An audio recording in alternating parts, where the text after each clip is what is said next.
So a couple of components. One should try to make sure that as many Yidden as possible will have shmur matzah for Pesach, at least for the Seder, and at least the very minimum that would be enough to discharge the obligation of consuming a kazayas of matzah. This has to be done quickly, as if it was something new. It was carried out with the utmost haste. This matter should affect him as if it was intended for him. It is his issue, meaning every person's individual issue. That's from a Sikha, the year Tafshin Lamed Aleph. Sichos Chodesh Tafshin Lamed Aleph, volume 2, page 7. Then in Sichos Chodesh Tafshin Lamed Hey, volume 2, page 13, the Rebbe says, campaign that is connected to the festival of Pesach, festival of our freedom, includes the mitzvah of giving out shmura matzah and also speaking about the scale of chametz as an introduction. And in general, the laws associated with that kosher and happy Pesach wherever he goes. And then the third component they bring is Tafshim Sichos Kodesh Tafshim Lamed Daled, volume 2, page 3. If there's only one Jew in the world who does not yet have any shmur matzah, or who does have it but does not understand the importance of this matter sufficiently, one should help him with this. Now, the original mitzvah was established Shabbos Mevarchim, month of Nisan, excuse me, Tafshin Yudaled. Now, look at this, volume 1, page 243. Rebbe writes, in the past, it was customary in Jewish communities that before Pesach, the rabbis would send packages of shmur matzahs to the heads of the households in their congregations. So maybe the different board members, the president, and the cantor, and whatever, containing six matzahs for the 2 Seder nights, or at least 2 matzahs for the purpose of the mitzvah of eating kazayis and matzah, namely for that middle matzah.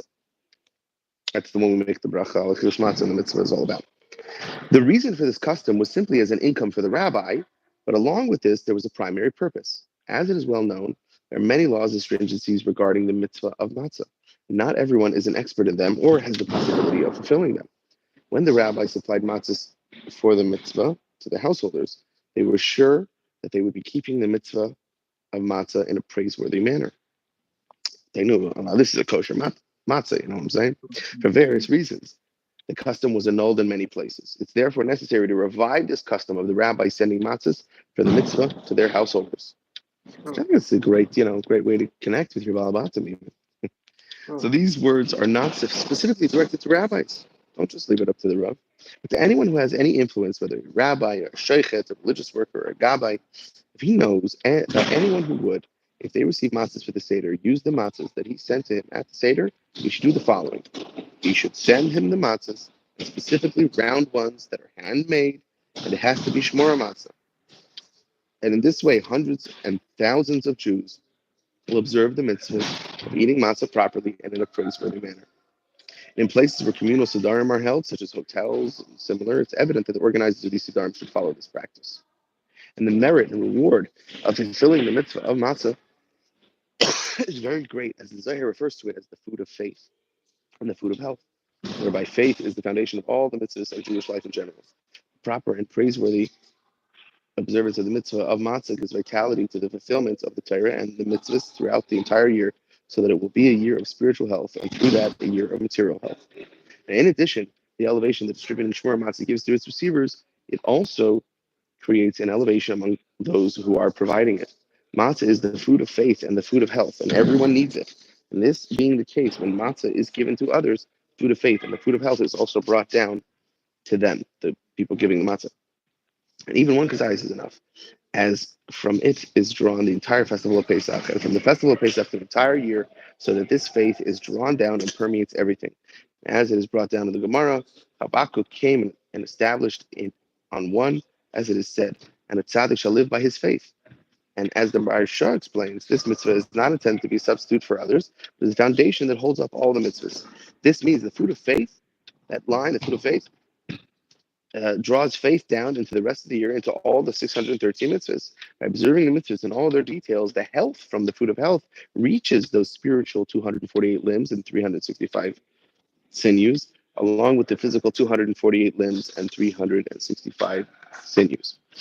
Okay, so we still got another minute or two, so we're going to quickly go through the basic laws of Pesach. Okay, so interesting. What is chametz? Grains or flour from the 5 types of wheat, 5 types of grain, which are wheat, barley, spelt, oats, and rye, come into contact with water and remain that way for about 18 minutes without anyone processing them, have the status of chametz, or otherwise known as leaven. It's from Shulchan Aruch. Now, prohibition against eating or benefiting. It is forbidden to eat or derive any benefit from chametz. There's also a prohibition against seeing and finding. In other words, it's forbidden for it to be in the possession of a Jew throughout the days of Pesach, even if it is mixed with someone else, something else. For this reason, every product that contains the flour of any grain is considered to be chametz. The leaders of Ashkenazi Jewry also decreed against eating any pulses, while Sephardic communities have the custom of being allowed to eat rice and so forth. Again, the okay. Just one more thing. Chametz vessels, and we'll save selling chametz for another tomorrow. But chametz vessels, the prohibition against chametz even includes a very small amount, and it is therefore forbidden to use vessels on Pesach that were used for chametz during the rest of the year, as the vessels have ingested the chametz. It's customary to use special vessels for Pesach. It is also permissible to kosher chametz vessels for Pesach. There are numerous laws of agala, immersing the dishes in boiling water, and libun, koshering through intense burning, heating, and this should only be done with the guidance and supervision of a leading rabbi or expert instructor who is well versed in these laws. All right, gotta run, but we'll continue more another time. All right, love you. Have a great night.